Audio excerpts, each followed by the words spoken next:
Hello students, welcome to Krishna technical Pathshala. Students, आज हम first time polytechnic का जो एग्ज़ाम होता है फोर्थ सेमेस्टर में सॉइल मैकेनिक्स का जो पेपर है, हम आज उसके प्रीवियस ईयर्स के जो क्वेश्चंस हैं उनका सॉल्यूशंस आपको करा रहे हैं। आप सबकी प्रिपरेशंस बहुत अच्छी चल रही होगी। ड्यू टू कोविड ज़्यादातर बच्चों के ऑनलाइन क्लासेस चल रहे हैं। थोड़ा सा हमको लगा कि हम भी आप लोगों की जो प्रिपरेशन है उसको और थोड़ा सा अच्छा कर सकें।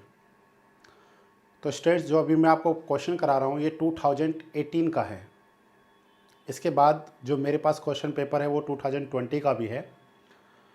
तो स्टूडेंट्स, अगर आपको और भी क्या करने हैं, सॉल्यूशंस चाहिए कि सर हमारे को जितने भी प्रीवियस ईयर्स क्वेश्चंस हैं हमको सारे सॉल्यूशंस आप हमारे को दे दीजिए और सारे सब्जेक्ट्स के दे दीजिए। तो स्टूडेंट्स, हम आपको आपके एग्ज़ाम से पहले सारे प्रीवियस ईयर्स के क्वेश्चंस के सॉल्यूशंस दे देंगे। अगर आपके पास पेपर्स हैं और आप अगर हमारे को अवेलेबल करा सकते हैं तो आप इस नंबर पे व्हाट्सएप कर सकते हैं। ओके स्टूडेंट्स, आप इस नंबर पे व्हाट्सएप कर सकते हैं। Fourth semester, six semester, first semester, जिसका भी आपको चाहिए रिलेटेड टू सिविल इंजीनियरिंग, आप हमारे को पेपर दे दीजिए, व्हाट्सएप कर दीजिए।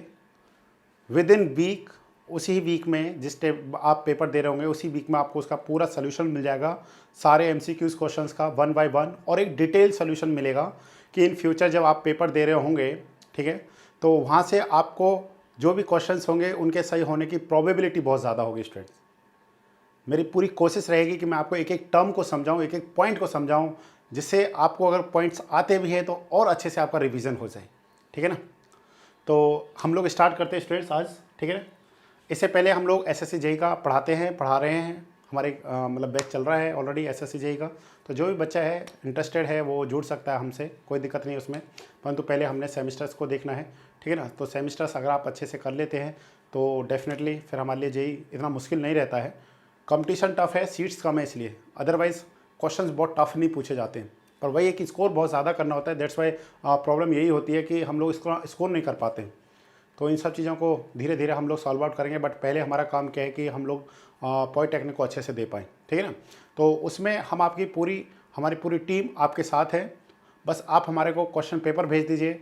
हमारी पूरी कोशिश रहेगी कि जल्दी से जल्दी हम उसको रिकॉर्ड करके आप तक पहुंचा पाएँ कृष्णा टेक्निकल पाठशाला के यूट्यूब प्लेटफॉर्म पे। ओके स्टूडेंट्स, और लास्ट बस एक और मेरी आपसे रिक्वेस्ट है, इस वीडियो को आप ज़्यादा से ज़्यादा फ्रेंड्स में शेयर कीजिए, जिससे बच्चों को एक अच्छा लगे, अच्छा फील हो कि अच्छे से क्वेश्चन का सलूशन दिया है सर ने। तो मतलब मेरी कोशिश रहेगी कि मैं अच्छे से करूं, बट फिर भी आपने देखना है कि किस तरीके से हम लोग और अच्छा कर सकते हैं। ये जो सलूशन है स्टूडेंट्स, ये 2018 पॉलीटेक्निक एग्ज़ाम का है और ऐसे ही क्वेश्चन जेईई में भी पूछे जाते हैं, ठीक है ना। सेम लेवल रहता है, ऑब्जेक्टिव क्वेश्चन का सेम लेवल रहता है, कहीं भी चले जाइए आप। हाँ, जब आप थोड़ा सा और हायर लेवल पे जाएंगे तो थोड़ा सा चेंज हो जाएगा। बट ये क्वेश्चन बहुत अच्छा है, इस क्वेश्चन को ध्यान से देखिए, क्योंकि जो जेईई का पेपर होता है वो भी डिप्लोमा स्टूडेंट्स का ही होता है। एक एक पॉइंट को ध्यान से पढ़ना है students. Chemical weathering of soil is cause due to, तो इसका आंसर आप सभी को पता चल गया होगा। क्या आंसर है? Answer is the D option is the correct answer, ठीक है ना। Chemical weathering of the soil is cause due to oxidation, carbonation and hydration.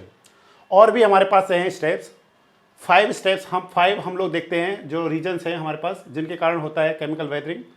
Oxidation, hydration, hydrolysis, carbonation, solution, okay, solution and reduction भी होता है, ठीक है ना, and reduction. अब स्टूडेंट्स, आप सभी को पता है कि जो सॉइल होता है ये क्या होता है, रॉक से बनता है, ठीक है ना। जब क्या होता है, रॉक का क्या होता है, वेदरिंग होता है। अब वेदरिंग भी हमारे पास कितने टाइप्स का, 2 टाइप्स का वेदरिंग है। First one is the physical weathering and second one is the chemical weathering. Okay students, 2 तरीके का वेदरिंग है। इन दोनों वेदरिंग को थोड़ा सा हम लोग समझना चाहते हैं कि अगर एग्जाम में क्वेश्चन बनेगा तो और कैसा क्वेश्चन बन सकता है, उसको हम लोग 1 बाय 1 यहाँ पे समझने की कोशिश करते हैं, ठीक है। तो मैंने आपके लिए ऑलरेडी पहले से बहुत सारी चीज़ों को लिख करके रखा है कि जिससे आपका टाइम सेव हो जाए, ठीक है ना। तो ये हमारे पास स्टूडेंट सॉइल फॉर्मेशन में हमारे पास क्या है, 2 टाइप्स का वेदरिंग है, ठीक है ना। 2 टाइप्स का वेदरिंग है हमारे पास। First one is the physical weathering and second one is the chemical weathering, ठीक है ना। First one is the physical weathering, second one is the chemical weathering. Physical weathering में मतलब क्या हो रहा है कि टेम्परेचर के कारण क्या हो रहा है, इरोजन ऑफ रॉक या फिर डिसइंटीग्रेशन ऑफ रॉक्स, ठीक है ना। तो इरोजन ऑफ रॉक हो रहा है ड्यू टू डिफरेंट जो हमारे पास क्या होती है ट्रांसपोर्ट एजेंसीज होती हैं, like as running water, wind, gravity और क्या होता है हमारे पास आइस। इन सब के कारण रॉक का क्या हो रहा है, इरोजन हो रहा है, मीन्स वो छोटे छोटे पार्टिकल्स में क्या हो रहा है, डिवाइड हो रहा है। सेकंड हमारे पास क्या होता है, डिसइंटीग्रेशन ऑफ रॉक, ठीक है ना, ड्यू टू क्या हमारे पास क्या जगह टेम्परेचर चेंजेस हो रहा है या बहुत ज़्यादा हाई प्रेशर है जो, इन सब के कारण।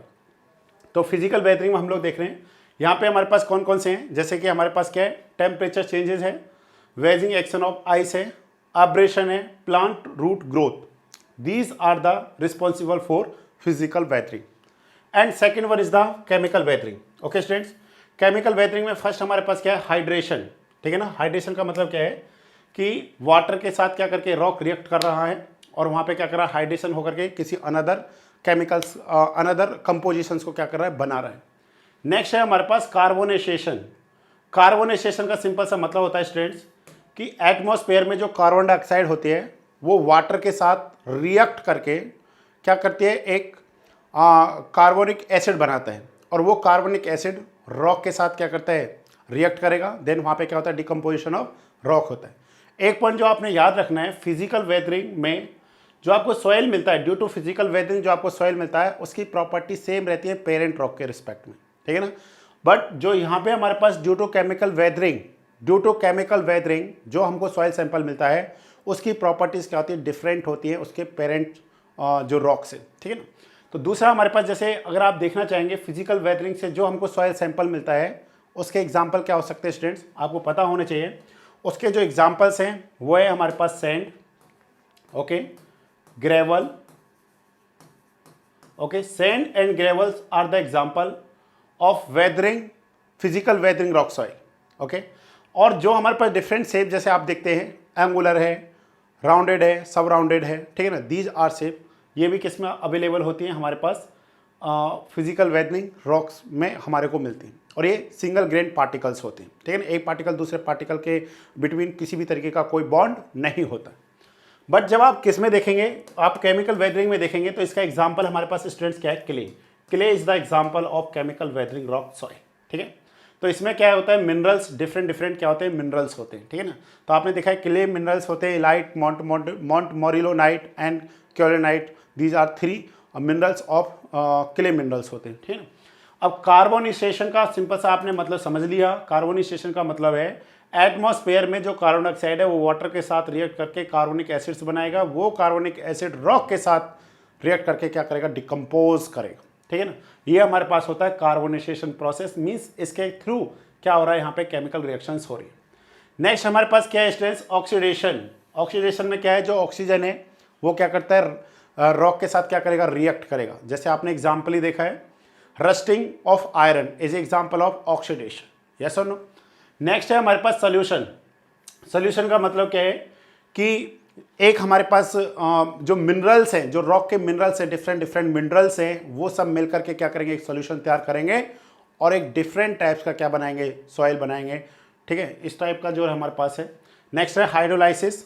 हाइड्रोलाइसिस में क्या है, जो वाटर होता है, वाटर ब्रेक हो जाता है H+ और OH- आयन में, और वो वहाँ पे जो भी हमारे पास कैल्शियम, मैग्नीशियम, इन सबको रिप्लेस करके एक अनदर कंपाउंड बनाने की कोशिश करते हैं।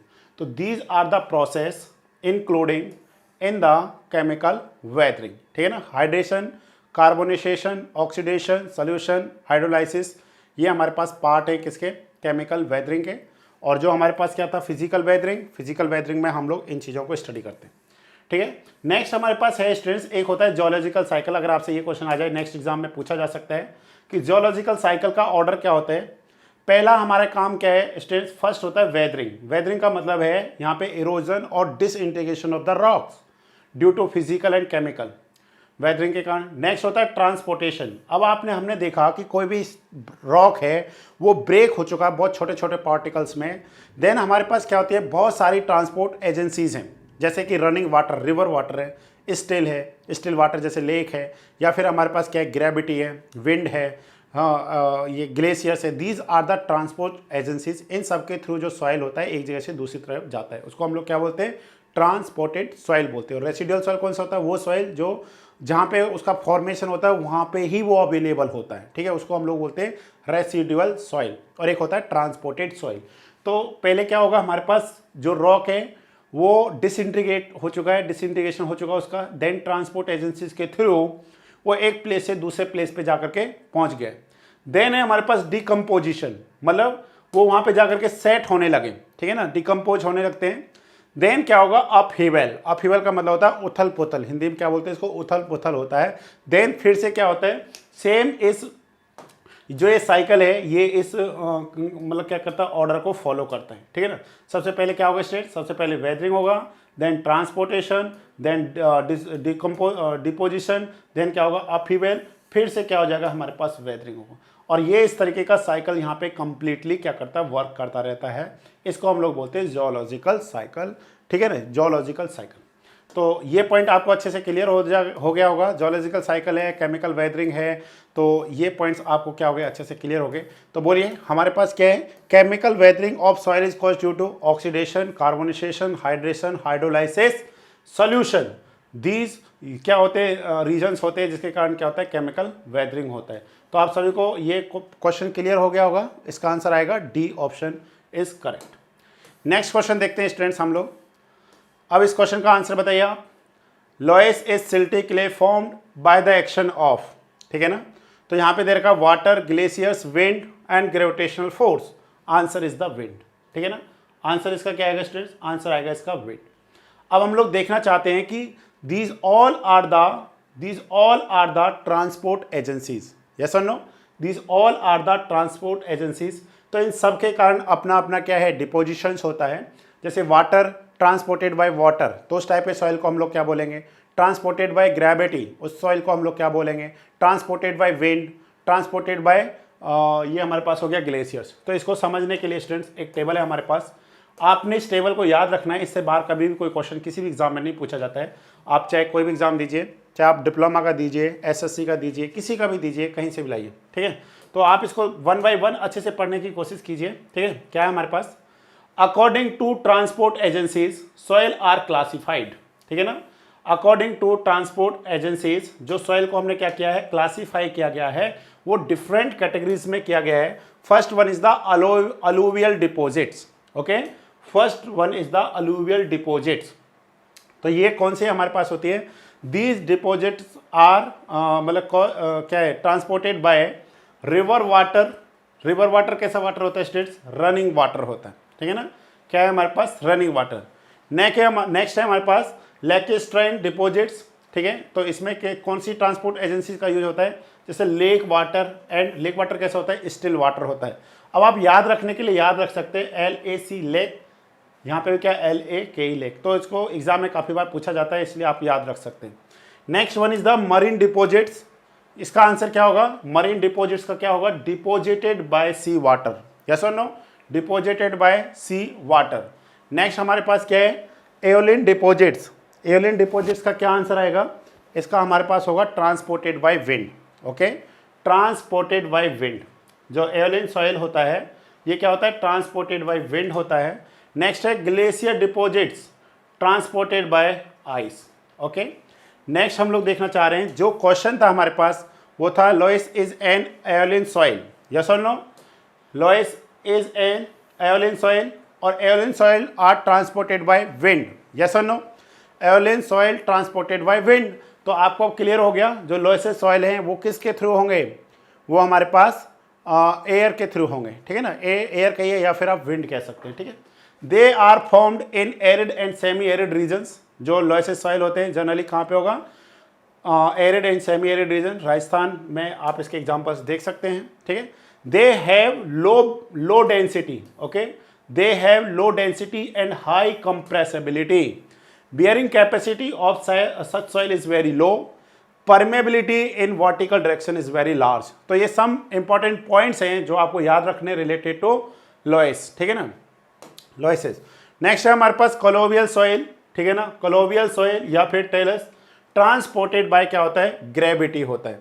तो आपको यहाँ पे सारे पॉइंट्स क्लियर हो जाने चाहिए कि अलोवियल सॉइल है या कोलोवियल सॉइल है, तो ये सारे हमारे पास अगर अलोवियल सॉइल होता तो ट्रांसपोर्टेड बाई क्या होता है, रनिंग वाटर या फिर रिवर वाटर के थ्रू होता है। तो these are very important points, आप इनको क्या रख सकते हैं, याद रख सकते हैं।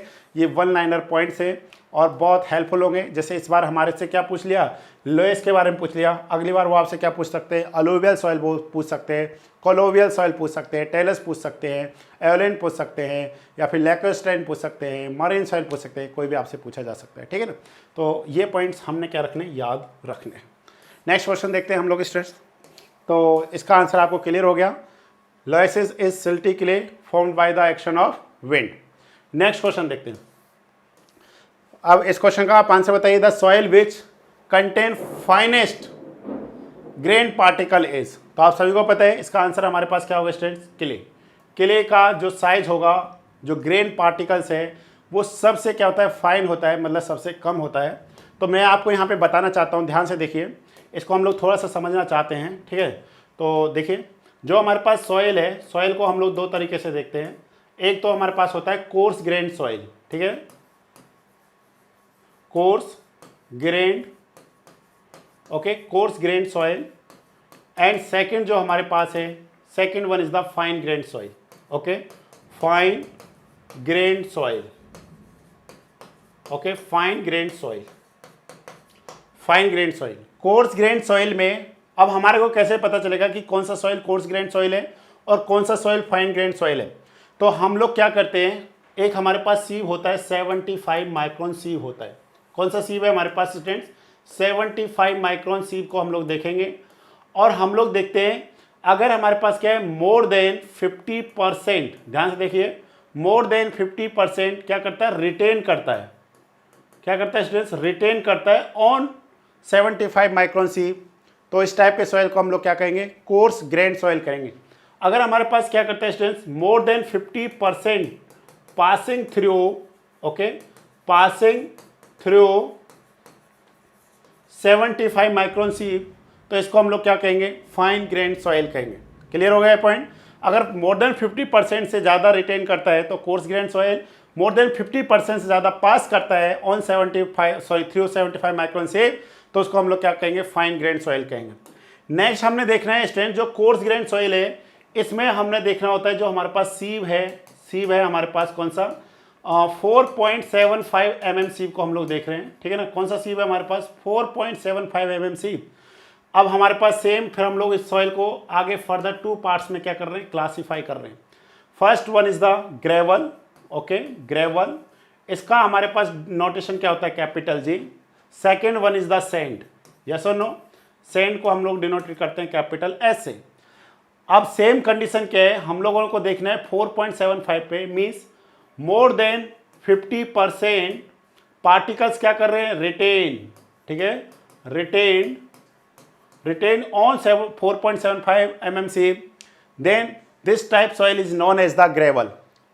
यहाँ पे हमारे पास क्या होगा सेकंड में, more than 50% passing through, okay, passing through passing through 4.75 mm से, इस टाइप के सॉइल को हम लोग क्या कहेंगे स्टूडेंट, सैंड कहेंगे। अब हमने देख रहे हैं इसका जो साइज होता है, इसका साइज क्या है हमारे पास, ध्यान से देखिए, जो ग्रेवल है, ग्रेवल का साइज होता है स्टूडेंट्स हमारे पास 4.75 mm टू 80 mm होता है।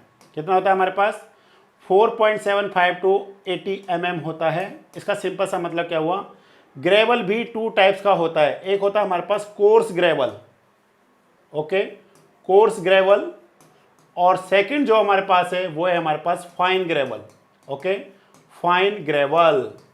जो फाइन ग्रेवल का साइज होता है स्टूडेंट्स, ये हमारे पास होता है 4.75 mm to okay, mm to 20 mm, okay, कितना होता है हमारे पास 4.75 mm to 20 mm।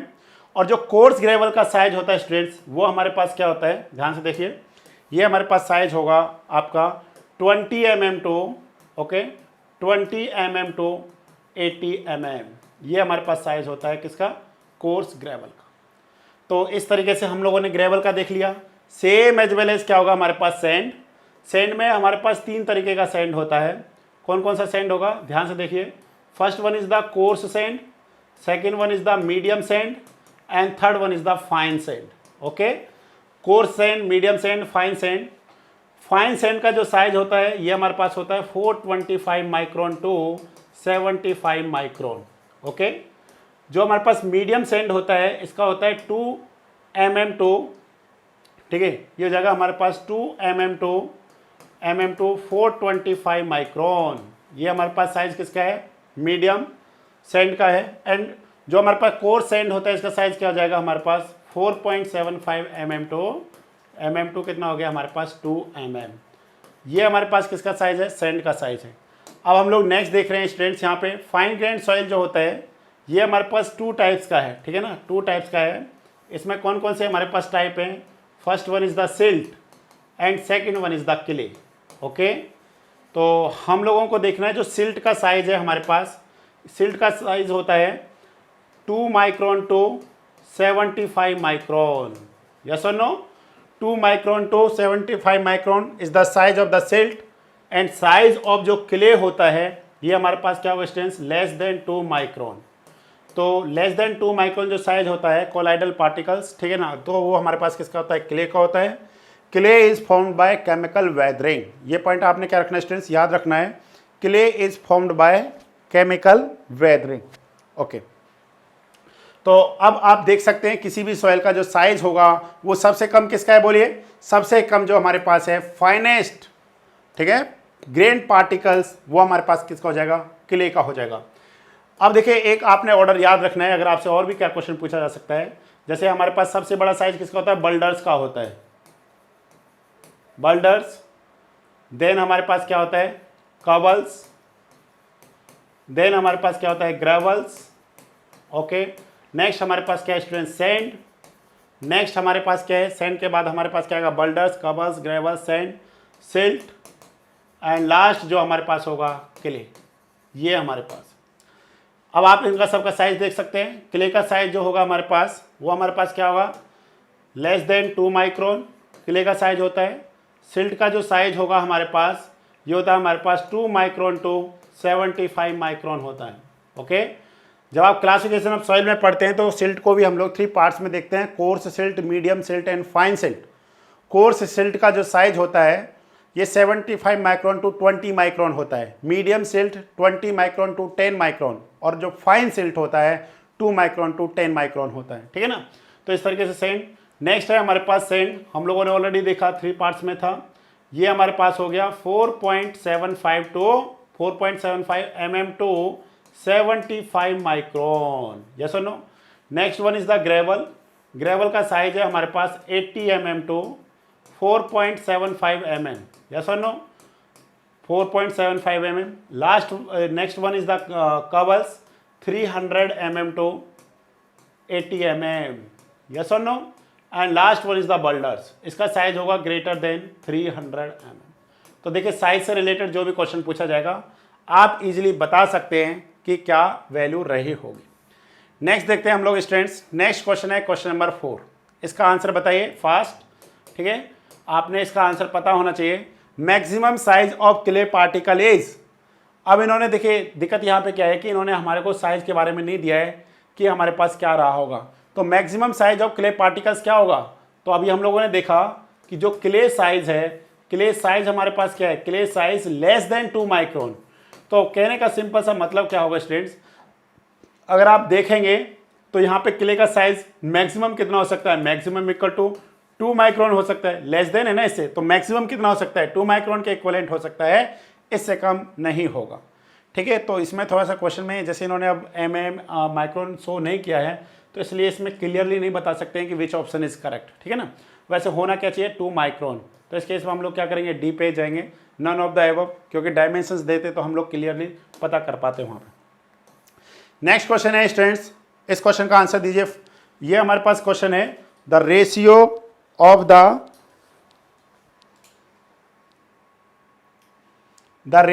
The volume of the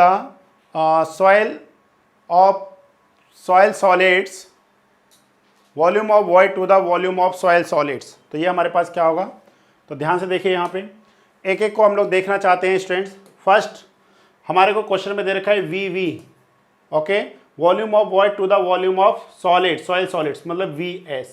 तो आप सभी को पता है it is the ratio of void ratio. ये किसका रेशियो है डियर स्टूडेंट्स? ये वॉइड रेशियो है, ओके, वॉइड रेशियो। अब नेक्स्ट हमारे क्या दे रखा है? पोरोसिटी, ठीक है। पोरोसिटी हमारे पास क्या होता है? Volume of voids to the total volume of the soil sample. Next है हमारे पास water content. Water content it is the ratio of the weight of water to the weight of solid होता है, ठीक है ना। हम लोग इसको क्या लिख सकते हैं? हम लोग इसको लिख सकते हैं weight of water to the weight of solid. अगर आपको इसको परसेंटेज में पता करना है तो मल्टीप्लाई क्या कर सकते हैं स्टूडेंट्स? हम लोग 100 से मल्टीप्लाई कर सकते हैं।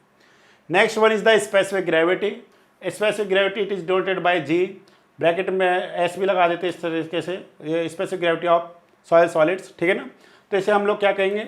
Unit weight of the sample to the unit weight of water कह सकते हैं, या फिर हम लोग कह सकते हैं density of sample to the density of water कह सकते हैं, या फिर हम लोग फाइनली क्या कह सकते हैं? वेट ऑफ सॉलिड, ठीक है ना, weight of soil solid to the weight of, मतलब क्या हो जाएगा? वेट ऑफ वाटर, मतलब यूनिट वेट ऑफ वाटर होगा, ठीक है ना, यूनिट वेट ऑफ वाटर। तो इस तरीके से आप क्या कर सकते हैं? सेम वॉल्यूम में हमने देखना है, जितने वॉल्यूम का आपने क्या लेना है? सॉइल सैंपल लेना है, सॉलिड्स लेना है, जिसका भी आपको डेंसिटी स्पेसिफिक ग्रेविटी फाइंड करना है, आप सेम वॉल्यूम का कंसीडर कीजिए। जैसे फॉर एग्जांपल किसी भी सॉइल का वॉल्यूम क्या है? जैसे specific gravity is 2.65। What is the meaning of this? Simple सा है कि अगर आप 1 मीटर क्यूब, ठीक है ना, अगर आप कोई भी अगर आप सेम सॉइल सैंपल लेते हैं और सेम वॉल्यूम का अगर आप क्या करते हैं? वाटर लेते हैं, तो स्पेसिफिक ग्रेविटी कहता है कि जब आप सेम वॉल्यूम दोनों का लेकर के चलते हैं तो जो स्पेसिमेन है वो 2.65 टाइम्स हैवियर है कंपेयर टू वाटर। ये कहने का मतलब होता है किसका? स्पेसिफिक ग्रेविटी का, okay. The ratio of the volume of void to the volume of soil solids in a given mass is known as the, तो इसको हम लोग क्या कहेंगे स्टूडेंट्स? इसका करेक्ट जो आंसर है, correct answer is the void ratio. तो आपको कोई भी पूछा जा सकता है what is the porosity, what is the specific gravity, what is the void ratio, what is the water content, these are very simple terms, okay. Next हमारे पास क्या है? Valid range for S, yes और no? Valid range for S means यहाँ पे क्या है? Degree of saturation of soil in percentage. तो आप सभी को पता होना चाहिए, फर्स्ट आपको ये पता होना चाहिए what is the degree of saturation. S equal to हमारे पास क्या है? Degree of saturation, okay, degree of saturation, degree of saturation it is the ratio of VW by VV। मतलब ये रेशियो किसका होता है हमारे पास?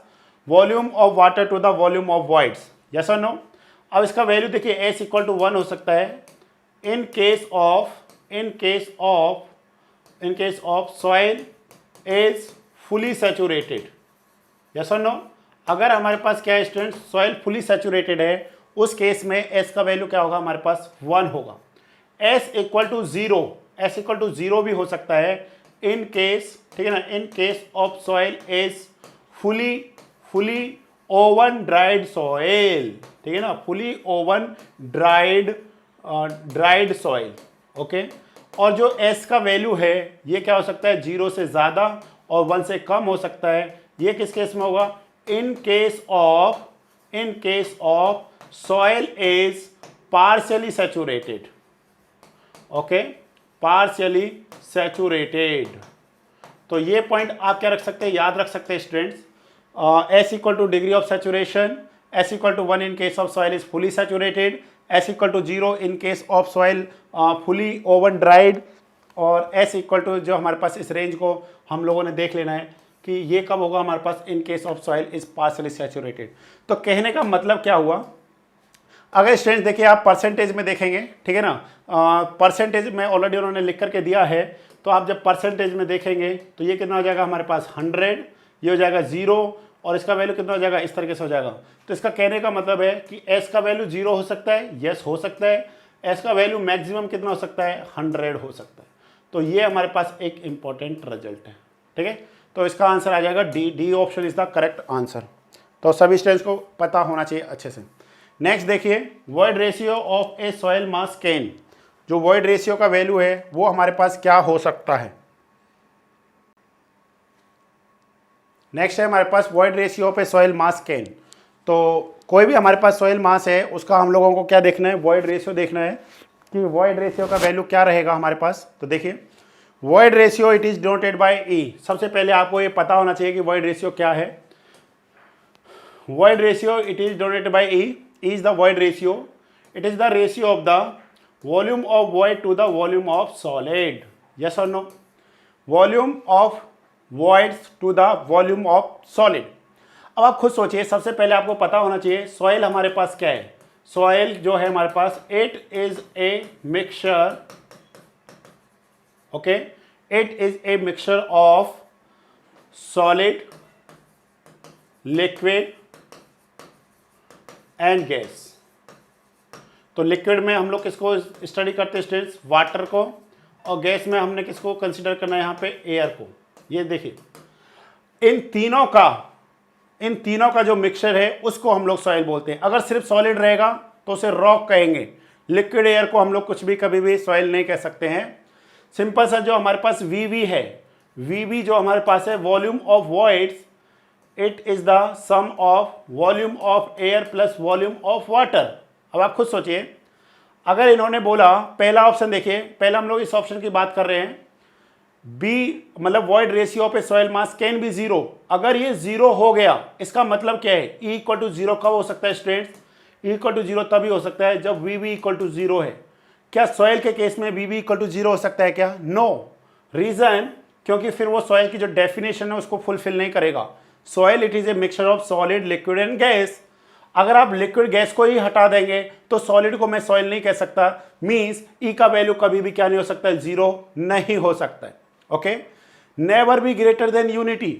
अब हम लोग इसको चेक करते हैं कि यूनिटी से ज़्यादा हो सकता है नहीं हो सकता है। ध्यान से देखिए, फिर से हम लोग लिखते हैं E equal to V V upon V S equal to volume of solid, ठीक है ना, volume of solid, and V V equal to हमारे पास क्या स्टूडेंट्स, वॉल्यूम ऑफ वॉइड्स।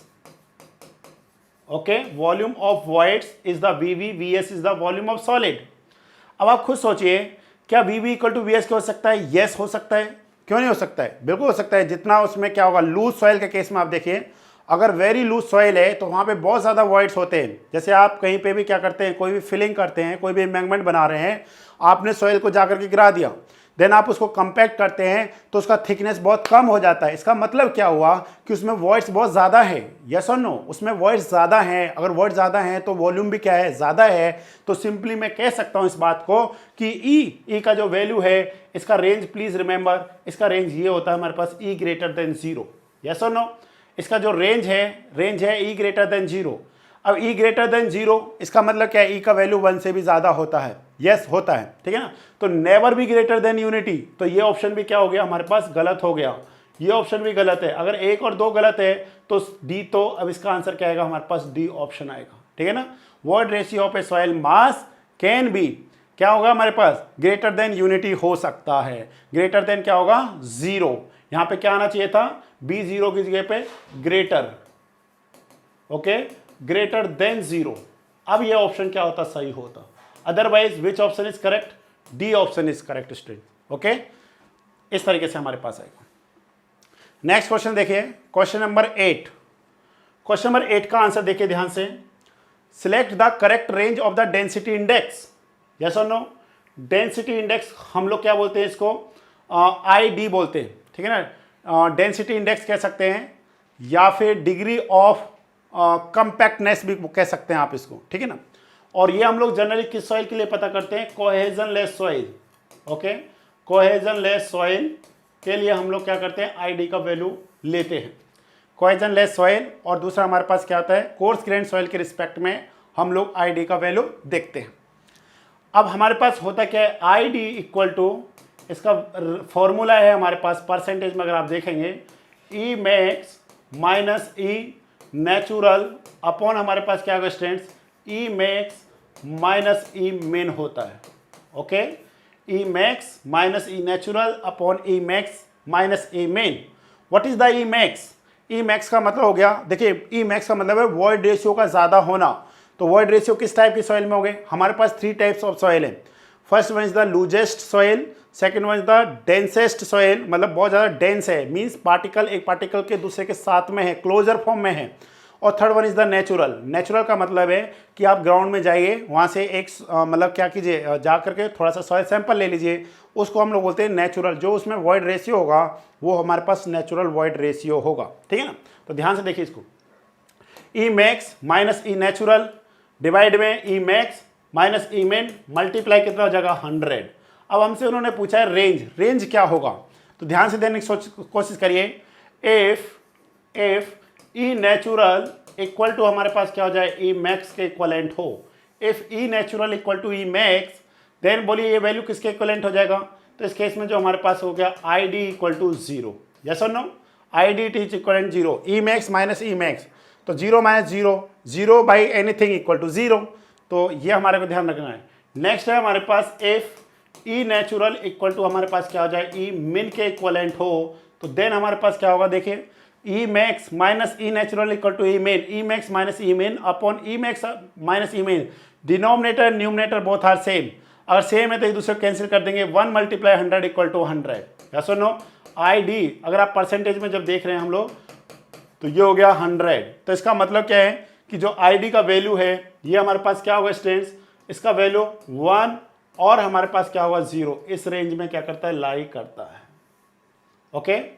अब इसकी हमारे को टेबल दे रखी होती है, रेंज दे रखी होती है कि हमारे पास क्या है 0 से 15, 15 से 35, 35 से 65, 65 से 85 एंड मोर देन 85। तो very loose, loose, medium, dense, very dense, ठीक है ना, 5 तरीके का रहता है।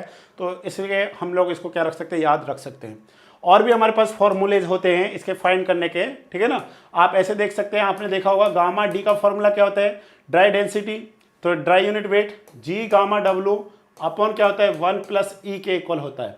अगर आप खुद सोचिए, अगर आपको इसमें G is the constant, G is the specific gravity of the soil, अगर आपने सॉइल चेंज नहीं किया तो G same, gamma W is constant 9.81 kilometre पर मीटर क्यूब, 1 इज कांस्टेंट, मतलब हम लोग कह सकते हैं gamma D is inversely proportion to E. अगर हमारे पास वॉइड रेशियो इंक्रीज करेगा तो गामा डी का वैल्यू क्या कर जाएगा, डिक्रीज कर जाएगा।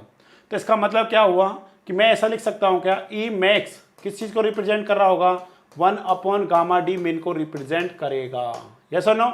तो यहाँ से हमारे पास एक फॉर्मूला और बन जाता है स्टूडेंट्स, ये आप ध्यान रखिए, percentage I D it is equivalent 1 upon gamma D min minus 1 upon gamma D natural upon क्या हो जाएगा students, 1 upon gamma D min minus 1 upon gamma D max.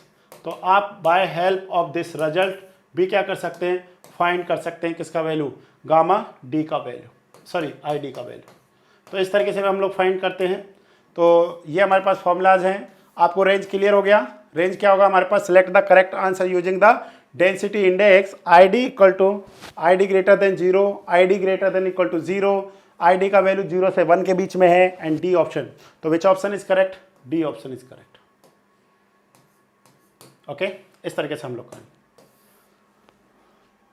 Next है स्टूडेंट देखिए, if the natural water content of soil mass lie between liquid limit and plastic limit, the soil mass is said to B.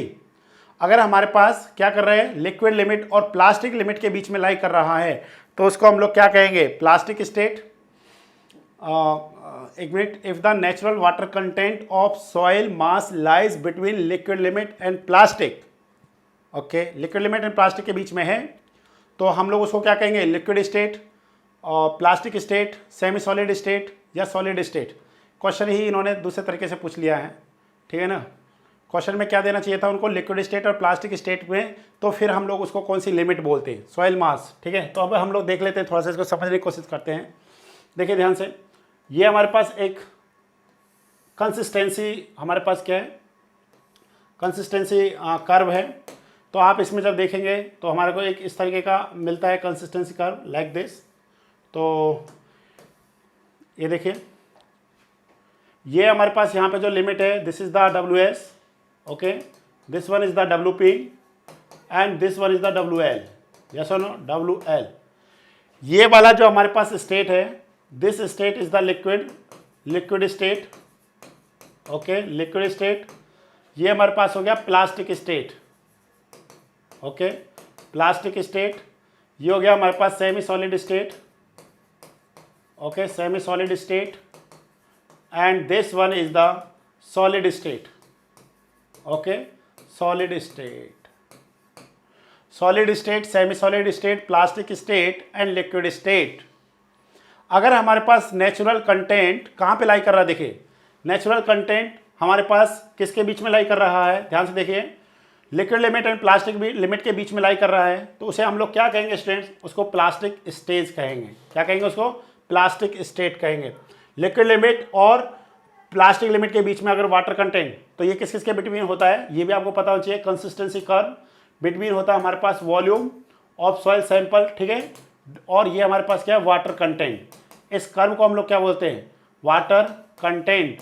तो जितनी भी limits होती है ना, liquid limits, plastic limit, shrinkage limit, all are the limits of water, ठीक है ना। तो अगर हमारे पास लिक्विड लिमिट प्लास्टिक लिमिट के बीच में कोई भी वाटर कंटेंट लाइक यहाँ पे लाइक कर रहा है, लाइक दिस, ये कहाँ पे बिटवीन किस में है, plastic limit and liquid limit, तो दिस टाइप ऑफ स्टेट या सॉइल मास होगा उसको हम लोग क्या कहेंगे, प्लास्टिक स्टेट कहेंगे। तो इसका आंसर क्या आएगा स्टूडेंट्स, इसका आंसर बी ऑप्शन आएगा, B is the correct answer, okay, B is the correct answer. Next question का आंसर बताइए students, if the plasticity index of a soil mass is 0, the soil is, अगर कोई soil है जिसका plasticity index ही 0 है, मतलब IP को हम लोग क्या बोलते हैं, plasticity index, it is the difference between liquid limit minus plastic limit, ये इन दोनों का क्या होता है, डिफरेंस होता है। और उन्होंने बोल दिया plasticity index is equal to zero, ये किसको बताता है स्टूडेंट्स, ये नॉन प्लास्टिक सॉइल को बताता है। किसको बता रहा है, ये नॉन प्लास्टिक सॉइल।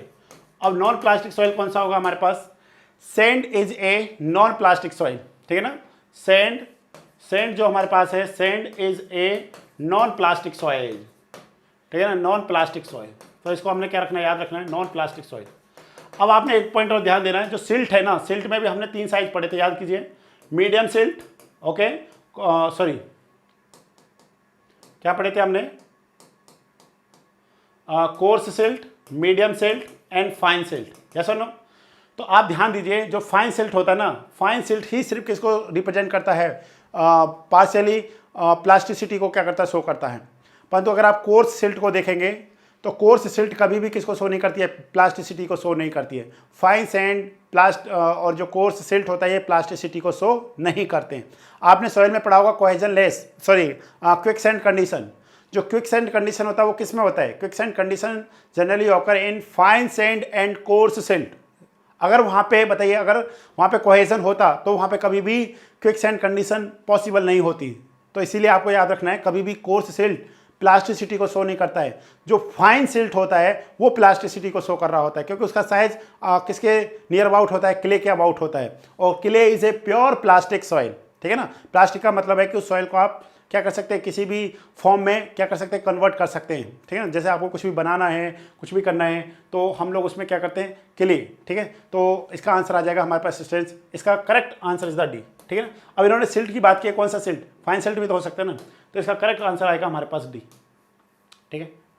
अगर यहाँ पे सैंड नहीं होता, सपोज यहाँ पे सैंड नहीं होता, क्या होता, हमारे पास क्ले होता, क्ले सिल्टी होता, ठीक है ना, और यहाँ पे हमारे पास क्या होता, सिल्ट होता और डी ऑप्शन दे रखा होता, none of this all of this, उस केस में हमारा सिल्ट आंसर क्या होता, करेक्ट होता, ठीक है ना। तो इस पॉइंट को आपने स्टूडेंट्स याद रखना है। तो ये हमारे पास इंपॉर्टेंट पॉइंट्स थे। आज हमने 10 क्वेश्चन सॉल्व किए हैं ऑब्जेक्टिव। नेक्स्ट वीडियो में हम लोग फिर से आपके लिए 10 क्वेश्चंस लेकर के आएंगे। आज मैं आपको कुछ क्वेश्चंस के 2 क्वेश्चंस में आपको सब्जेक्टिव क्वेश्चंस कराऊंगा, ठीक है ना। मतलब जो न्यूमेरिकल्स है, आपको 6 नंबर के जो न्यूमेरिकल्स आते हैं, आज हम लोग वो भी देखते हैं, ठीक है ना। 2 क्वेश्चन है 2018 वाले पेपर में, वो दोनों क्वेश्चन मैं देखता हूँ, बहुत ईजी क्वेश्चन है। पहले इस क्वेश्चन को ध्यान से देखिए, सिंपल सा है, डेफिनेशंस अगर आपको आती हैं तो आप इस क्वेश्चन को चुटकियों में सॉल्व कर सकते हैं। टेस्ट ऑन ए फिल रेवेट, ठीक है ना, ये थोड़ा सा पता नहीं इसका क्या वो है। That 1 cubic metre of soil in the fill beds 1624 kg and after being dried this if specific gravity दे रखा है, डिटरमाइन द वाटर कंटेंट। हमको क्या क्या फाइंड करना है। सबसे पहले हमारे को जब भी क्वेश्चन सॉल्व करते हैं स्टूडेंट, फर्स्ट ये देख लीजिए कि आपको क्या गिवन कर रखा है, ठीक है। फर्स्ट आप देखिए गिवन क्या कर रखा है आपको। तो गिवन तो सर हमारे को क्या कर रखा है, इन्होंने एक तो वॉल्यूम गिवन कर रखा है, वॉल्यूम ऑफ सॉइल कितना हमारे पास 1 मीटर क्यूब, 1 मीटर क्यूब है, ओके। नेक्स्ट हमारे पास क्या है, जो सॉइल सैंपल है उस 1 मीटर क्यूब में, तो हमारे पास हो गया वेट सॉइल सैंपल, ठीक है ना, वेट सॉइल सैंपल, या फिर हम लोग कह सकते हैं weight of wet soil sample. ये हमारे को कितना दे रखा है, 1624 क्या दे रखा है हमारे को, केजी दे रखा है। Okay, and wait of dry soil, ठीक है ना, जो ड्राई सॉइल का हमारे को वेट दे रखा है, वेट ऑफ ड्राई सॉइल ये हमारे को दे रखा है आपका 1400 केजी। सिंपल सा है। अब हमारे को स्पेसिफिक ग्रेविटी दे दिया इन्होंने, कितना, किसका वैल्यू दे दिया इन्होंने, जी एस का वैल्यू दे दिया, specific gravity of solids equal to 2.65। हमको फाइंड क्या करना है, बोलिए फाइंड क्या करना है स्टूडेंट्स, हमको फाइंड करना है यहाँ पे वाटर कंटेंट। ओके, नेक्स्ट हमारे पास क्या है, वॉइड रेशियो ई, नेक्स्ट हमारे पास है porosity, next is the degree of saturation S R. इन सबका वैल्यूज हमको क्या करना है, फाइंड करना है। 4 वैल्यूज हमको फाइंड करने हैं, वाटर कंटेंट, वॉइड रेशियो, और ये क्या हो गया हमारे पास, porosity and degree of saturation. तो सबसे पहले हमारे को फाइंड क्या करना है स्टूडेंट्स, वाटर कंटेंट। तो देखिए ध्यान से, इस तरीके से हम लोगों के पास डाटा आ चुका है। अब हम लोग करते हैं water content. Water content it is the ratio of the weight of water to the weight of solid. Simple सा है। अब वेट ऑफ वाटर कैसे पता करेंगे, वेट सॉइल सैंपल में से आप ड्राई सॉइल सैंपल को क्या कर दीजिए, सब्ट्रैक्ट कर दीजिए, तो आपको वेट ऑफ वाटर मिल जाएगा। तो हम लोग कहेंगे weight of water equal to weight of wet soil sample 1624 KG minus dry weight 1400 KG divide में weight of solids means dry soil weight, तो ये हो जाता है हमारे पास 1400 केजी। आप ध्यान दीजिए, जो हमारे पास ड्राई वेट होता है ना, dry weight of soil is equal to हमारे पास किसके होता है, वेट ऑफ सॉलिड के इक्वल होता है। रीजन क्या है, जब हमारे पास ड्राई वेट की बात कर रहे हैं तो इसका मतलब क्या है, जो भी सॉइल सैंपल है उसमें क्या है, एयर और सॉलिड है, उसमें वाटर प्रेजेंट नहीं है। तो एयर के जो वेट होता है, जो उसका मास होता है, हम लोग उसको इग्नोर करके चलते हैं, ठीक है ना। इन case of soil mechanics, through out the soil mechanics, कहीं पे भी हम लोग एयर का वेट या मास कंसीडर करके नहीं चलते हैं। इसीलिए जो ड्राई सॉइल सैंपल का जो वेट होता है वो it is equivalent weight of solids होता है। तो आप इसको सॉल्व कर सकते हैं students. Water content it is equivalent कितना हो जाएगा हमारे पास, ये हो जाएगा 224 डिवाइड में कितना हो गया 1400। अगर आपको परसेंटेज में पता करना है तो मल्टीप्लाई क्या कर दीजिए 100, इसको आप कर लीजिए 224/14, ठीक है। अगर हम लोग इसको सॉल्व करें, ठीक है, आप सभी को पता है कैलकुलेटर अलाउड होता है, तो आप भी कैलकुलेटर का यूज़ कर सकते हैं, और मैं भी कर लेता हूँ, दोनों लोग कर लेते हैं, ठीक है ना। तो 224 डिवाइड में कितना हो गया 16, तो सॉरी 14, तो इट इज़ इक्वलेंट 16, मतलब 16%। अगर आपको क्या चाहिए, परसेंटेज में चाहिए, तो मल्टीप्लाई क्या कर सकते हैं हम लोग, 100 का मल्टीप्लाई कर सकते हैं। तो इस तरीके से हमारे पास क्या आ गया, वाटर कंटेंट आ गया। नेक्स्ट हम लोगों को क्या फाइंड करना है स्टूडेंट्स, ई का वैल्यू फाइंड करना है। ई इज द वॉइड रेशियो। तो हम लोग कैसे करेंगे, तो ध्यान से देखिए, आप सभी को एक फॉर्मूला पता है, क्या फॉर्मूला हमारे पास, gamma D equal to G gamma W upon 1+E। पर आपको यूनिट वेट नहीं दे रखा है, आपको डेंसिटी दे रखा है। तो हम लोग क्या लिख सकते हैं, देखिए dear students, rho D equal to हमारे पास क्या आ जाएगा, rho D equal to dry weight of soil, या फिर dry weight of dry soil लिख लीजिए, ठीक है ना, सही से लिख लेते हैं हम लोग। तो यहाँ पे हो जाएगा हमारे पास ड्राई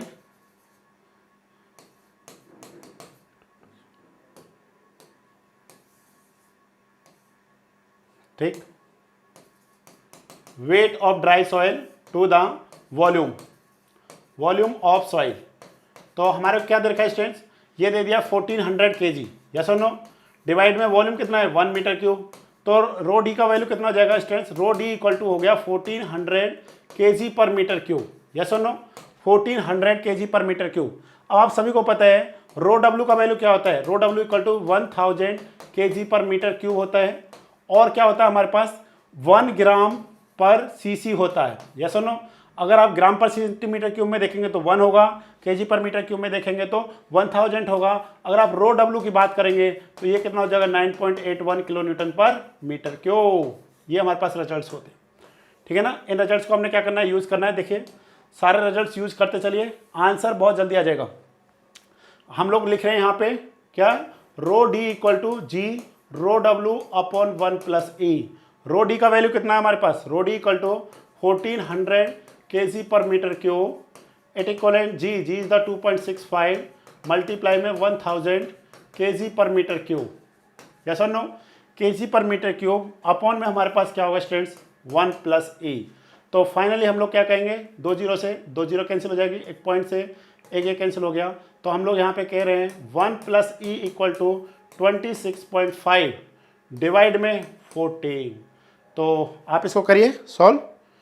तो कितना आएगा, सिंपल सा सॉल्व तो कर सकते हैं ना हम लोग, इतना तो काम कर ही सकते हैं। 26.5 डिवाइड में 14 तो स्टूडेंट्स ये आ जाएगा हमारे पास 1.89, ठीक है, 1.892 के अप्रोक्सीमेट आ रहा है।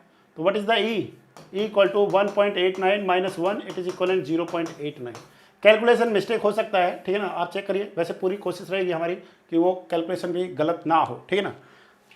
कभी कभी होता है जब हम लोग कर रहे होते हैं तो कोई पॉइंट छूट जाता है इधर उधर, तो परंतु मेथड नहीं छूटना चाहिए, मेथड समझ में आना चाहिए, क्योंकि ओवरऑल मार्क्स उसी के ही मिलते हैं।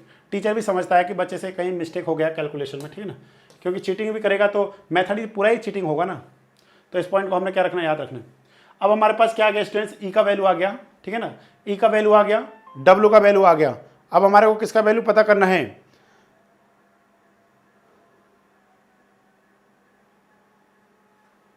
ओके।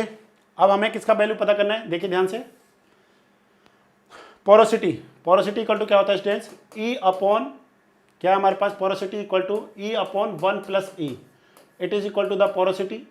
अगर आपको वॉइड रेशियो का वैल्यू पता करना है तो हम लोग इस रिलेशन का क्या करते हैं, यूज करते हैं, ठीक है ना। तो एन हमको पोरोसिटी पता करना है तो मीन्स 0.89 डिवाइड में 1 प्लस 0.89, तो इसको होगा 0.89 डिवाइड में 1.89। आप इसको सॉल्व कर लीजिए, कितना आएगा हमारे पास 1.89, ठीक है ना। तो हम लोग यहाँ पे लिख रहे हैं 0.89 डिवाइड में 1.89, ऐसा नो, इट इज इक्वलेंट 0.47 के अप्रोक्सीमेट है। और एक रिलेशन आप याद रखना students, E always greater than N, yes और no, E always greater than N. आपका जब भी कैलकुलेशन करें तो ई का वैल्यू ज्यादा होना चाहिए, किससे, पोरोसिटी से। रीजन क्या है, E equal to V V upon V S, और जो एन है हमारे पास, this is the V V upon V. आप खुद सोचिए, V V equal to volume of voids, V V equal to volume of voids, what is the V S, V S equal to volume of solid and V is the total volume of the soil sample. अगर denominator ज्यादा होगा तो resultant क्या होगा students, कम होगा। तो इस relation को आपने याद रख लेना है, ई का वैल्यू क्या होगा, हमेशा ज्यादा होगा एन से। नेक्स्ट हमारे पास क्या है, हमको पता करना है डिग्री ऑफ सैचुरेशन का वैल्यू स्टूडेंट्स। तो हमारे पास एक फॉर्मूला होता है S R into A equal to G into क्या होता है हमारे पास, डब्ल्यू, ठीक है। देखिए इसको हम लोग जनरली सहभाग से याद रखते हैं, ठीक है ना, सहभाग, तो जो बीरेन सहभाग, ठीक है ना, S E equal to W into G. S R का वैल्यू फाइंड करना है, डब्ल्यू इंटू जी बाय हमारे पास क्या हो गया E, all values are given. What is the W, W is the 0 point कितना था हमारे पास 16, ठीक है ना, 16% था 0.16, 2.65 डिवाइड में ई 0.89। तो आप सॉल्व कर लीजिए, what is the S R. तो इस वैल्यू को सॉल्व करिए स्टूडेंट्स, क्या आएगा हमारे पास, ठीक है, 0.16 मल्टीप्लाई 2.65, ओके, डिवाइड में हमारे पास क्या है 0.89।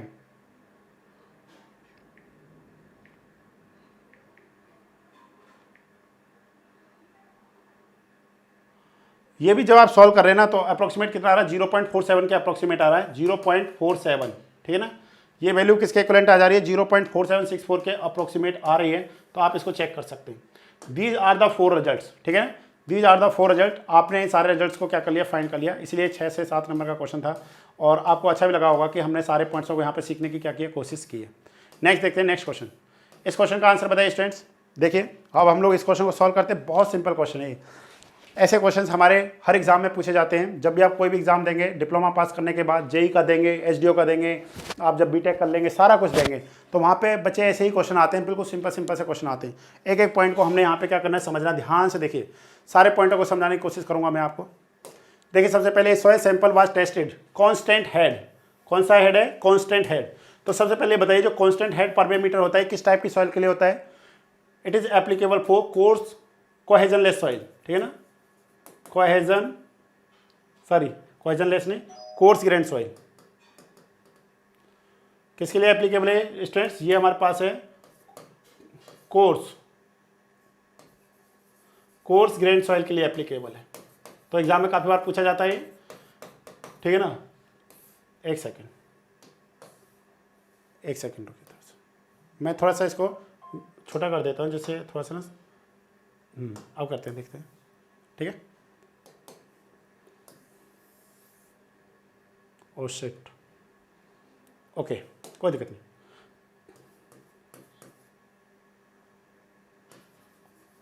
तो ये हमारे पास किसके लिए होता है स्टूडेंट्स, ये कोर्स ग्रेन सॉइल के लिए हम लोग यूज़ करते हैं, ठीक है ना। कोर्स ग्रेन सॉइल के लिए हम लोग क्या करते हैं, इसका यूज़ करते हैं कोर्स ग्रेन सॉइल के लिए। जब भी हमारे पास क्या है C4 constant and C4 coarse grain soil, ठीक है, तो इसके लिए हम लोग क्या करते हैं, इसको यूज़ करते हैं। हमारा क्या देखा है, ठीक है, डायमीटर ऑफ द सैंपल, मतलब हमारा क्या दे दिया, एक इन्होंने डाया दे दिया डी इट इज इक्वलेंट कितना हमारे पास 4 centimetre, okay. And length of the sample, L is the length of the sample है हमारे पास 15 centimetre, okay. Under a head, मतलब हमारे को दे दिया यहाँ पे डेल्टा एच का वैल्यू कितना हमारे पास यहाँ पे 20 centimetre. Discharge was found to be, मतलब जो हमारे को क्यू का वैल्यू दे रखा है वो हमारा क्या दे रखा है, Q equal to 75 cc by 10 minutes, okay. इस तरीके से हमारे को दे रखा है 10 minutes under a head of 20 centimetre. Find the coefficient of permeability. तो आप सभी को पता है यहाँ पे हम लोग किस लॉ को यूज करते हैं, डार्सी लॉ। कौन से लॉ को यूज करेंगे हम लोग, डार्सी लॉ। डार्सी लॉ साहब क्या कहते हैं, आप सभी को पता होगा, V मतलब velocity, discharge velocity directly proportional to hydraulic gradient, yes और नो। जैसे हम लोग इस प्रोपोर्शनलिटी साइन को हटाते हैं तो V इक्वल टू किसको हो जाएगा, K इंटू आई के इक्वलेंट हो जाएगा। अगर आप बोथ साइड किससे मल्टीप्लाई करते हैं, A से मल्टीप्लाई करते हैं, A मीन्स एरिया, तो आपको पता है this is one the continuity equation, मतलब discharge equal to K into I into A। पर डिस्चार्ज हमें यहाँ पे क्या दे रखा है, आपको एक और फॉर्मूला पता होना चाहिए, डिस्चार्ज इक्वल टू क्या होता है, A into V, and discharge दूसरा हमारे पास क्या होता है students, volume by time, yes और नो। ये दोनों फॉर्मूले किसके होते हैं, डिस्चार्ज के होते हैं। अब हमारे को देखना है क्वेश्चन में क्या दे रखा है, हमारे को दे रखा है V by T equal to K multiply I is the hydraulic gradient, it is the ratio of head loss by total length, तो इसको हम लोग लिखेंगे delta H by capital L multiply A। तो यहाँ से स्टूडेंट्स आप वैल्यू पता कर सकते हैं व्हाट इज द K। तो K का जो रिजल्ट होगा हमारे पास, देख लीजिए, हम लोग इधर लेके आ जाते हैं इसको, ठीक है ना, एक सेकेंड देखिए।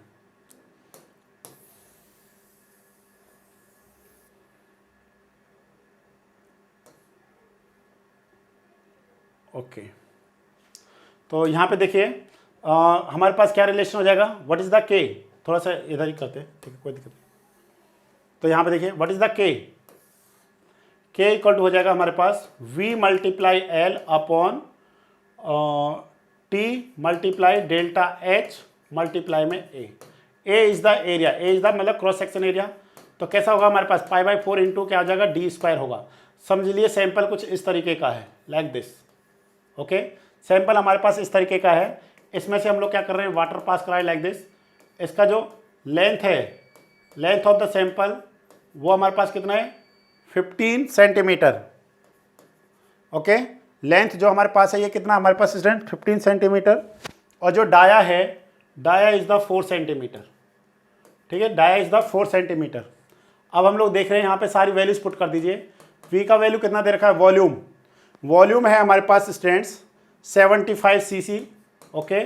मल्टीप्लाई लेंथ कितना है 15 सेंटीमीटर, सारा कुछ सेंटीमीटर में गिवन कर रखा है। T का वैल्यू 10 मिनट है, तो आप उसको क्या कन्वर्ट कर लीजिए, सेकंड में कन्वर्ट कर लीजिए। And delta H, what is the delta H, delta H is the 20 centimetre multiply किसके साथ हो जाएगा हमारे पास, A is the pi by 4 into D square, 4 का स्क्वायर मल्टीप्लाई में 4 ऊपर आ जाएगा। बस आप इसको यहाँ पे चेक कर लीजिए, जो यहाँ पे वैल्यूज आएगी ना स्टूडेंट्स, ये हमारे पास किस में आएगी, ये आएगी आपके पास सेंटीमीटर पर सेकेंड में। तो आप यहाँ से इस रिजल्ट को क्या कर सकते हैं, सिंपली फाइंड कर सकते हैं, यस और नो। ये जो रिजल्ट आएगा, यही रिजल्ट हमारे पास क्या कहलाएगा, करेक्ट आंसर होगा।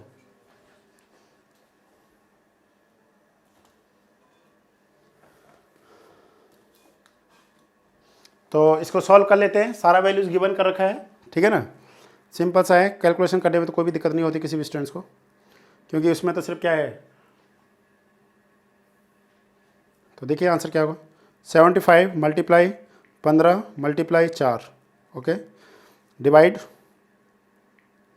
कितना हमारे पास 10 multiply 60 multiply 20 multiply pi, okay.